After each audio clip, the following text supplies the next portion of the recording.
சுவாமி சரணம். இந்த மேடையில் அமர்ந்திருக்கும் பெரியவர்கள் அனைவருக்கும், இந்த விழாவுக்கு வந்திருக்கும் நண்பர்கள் தொண்டர்கள் அனைவருக்கும் வணக்கம். உங்கள் எல்லாருக்கும் என்ன ஜெயம் ரவியாக தான் தெரியும். ஆனால் எனக்கு இன்னொரு பேர் இருக்கு, ரவி மோகன். இப்போ இந்த ஜெயம் ரவின்ற பேர் என்னுடைய அன்பு நண்பர்களால் என்னுடைய ரசிகர்களால் எனக்கு கிடைச்ச பேர்.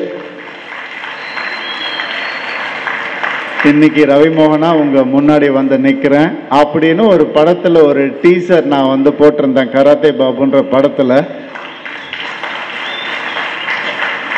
அதை பார்த்து உடனே ஒரு ஃபோன் வந்துச்சு. நம்ம மாண்புமிகு சேகர் பாபு ஐயா அவர்கள்கிட்ட இருந்து ஒரு ஃபோன் வந்துச்சு. எனக்கும் வந்துச்சு, எங்கள் படத்துடைய டைரக்டருக்கும் வந்துச்சு. சரி, டைரக்டரும் கொஞ்சம் பயந்துட்டே போனார். ஐயோ, டீசர் பார்த்து ஏதாவது சொல்லுவாரா என்ன அப்படின்னு போனார். போன உடனே, என்னப்பா கராட்டே பாபுன்னு ஏதோ எடுக்கிறீங்க போல இருக்கே அப்படின்னு. ஆமாம் சார், ஆமாம் சார், கொஞ்சம் நம்மள மாதிரி இல்லையா அந்த கேரக்டர் கொஞ்சம் அப்படின்னு. சார் அதுக்கும் இதுக்கும் சம்மந்தமே இல்லை சார், அதெல்லாம் ஒன்றும் பிரச்சனையே இல்லை சார் நாங்கள் அப்படின்ன உடனே கொஞ்சம் மழுப்பினார் டைரக்டர். உடனே நம்ம சேகர் பாபு ஐயா வந்து சொன்னார், தம்பி நான் தப்பா கராட்டே பாபு அப்படின்னு. இப்படி நகைச்சுவையாகவும் அன்பாகவும் அந்த படத்துக்கு வாழ்த்து சொன்ன சேகர் பாபு ஐயாவுக்கு என்னுடைய வாழ்த்துக்கள். Thank you sir. இந்த மாதிரி பல பேர்கிட்ட ஒரு நல்ல ஃப்ரெண்ட்ஷிப்போடு இருக்கிற நம்ம சேகர் பாபு ஐயா அவர்கள் வந்து என்னையும் இந்த விழாவுக்கு கூப்பிட்டது ரொம்ப சந்தோஷம். முதல்ல மாண்புமிகு முதலமைச்சர் அவர்களுக்கு ஹாப்பி பர்த்டே. நாங்கள் எல்லாரும் அவருடைய உடல் நலத்துக்கும் ஆரோக்கியத்துக்கும் பிரார்த்தனை பண்ணிக்கிறோம். எப்போவுமே அவர் ஹெல்த்தியாக இருக்கணுன்ற எண்ணம் எங்களுக்கு இருக்குது.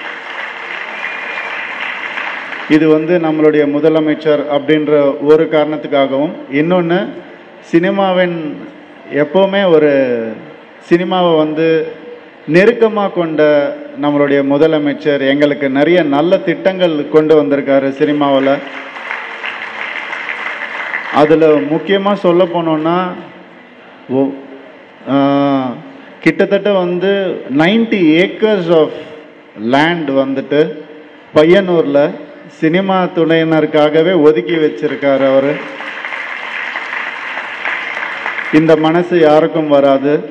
இதை வந்து எடுத்து நடத்தணும் அப்படின்னா ரொம்ப ஒரு கஷ்டமான ஒரு விஷயம். அதை வந்து ஜியோவில் வந்துட்டு கலைஞரையா அவர்கள் முதல்ல அதுக்கு வந்துட்டு ஆரம்பித்து வச்சார். அதை இன்னைக்கு நினைவாக்குன மு.க. ஸ்டாலின் அவர்கள், மாண்புமிகு முதலமைச்சர் அவர்களுக்கு எங்களுடைய நன்றிகள். அது மட்டும் இல்லாமல் அந்த ஒரு இடத்துல ஒரு மல்டி ஸ்டோரி பில்டிங்கும் கட்டுறதுக்கு பெர்மிஷன் வாங்கி கொடுத்த முதலமைச்சர் அவர்களுக்கு மனமார்ந்த நன்றி. இது இல்லாமல் மேலும் சினிமாவில் இன்னும் சினிமாவின் நண்பனாக விளங்கக்கூடிய திரு உதயநிதி ஸ்டாலின் அவர்களுக்கும் எங்களுடைய நன்றி. நிறைய நல்ல உதவிகள் பண்ணிகிட்ருக்காரு சினிமாவில். நான் ஏன் வெறும் சினிமாவை பற்றி மட்டும் நான் சொல்கிறேன் அப்படின்னா, எனக்கு அது தெரிஞ்ச ஒரு சப்ஜெக்ட்ன்றதுனால. இன்னொன்று, இங்கே நிறைய அரசியல்வாதிகள் இருக்காங்க, நிறைய நடிகர்கள் அரசியல்வாதிகளாக ஆனவங்க இருக்காங்க. நான் நம்ம கருணாசனனும் சரி, நளினி மேடமும் சரி, எல்லாருமே. ஆனால் நான் என்றைக்குமே ஒரு கலைஞனாக மட்டும் இருக்கணும் அப்படின்றது தான் என்னுடைய ஆசை.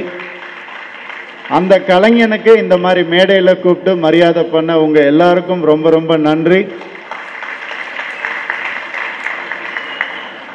இந்த ஒரு தருணத்தில், இந்த ஒரு அழகான ஒரு விழாவில் என்னை கூப்பிட்டு கௌரவிச்ச உங்கள் எல்லாருக்கும் மனமார்ந்த நன்றி. தேங்க்யூ.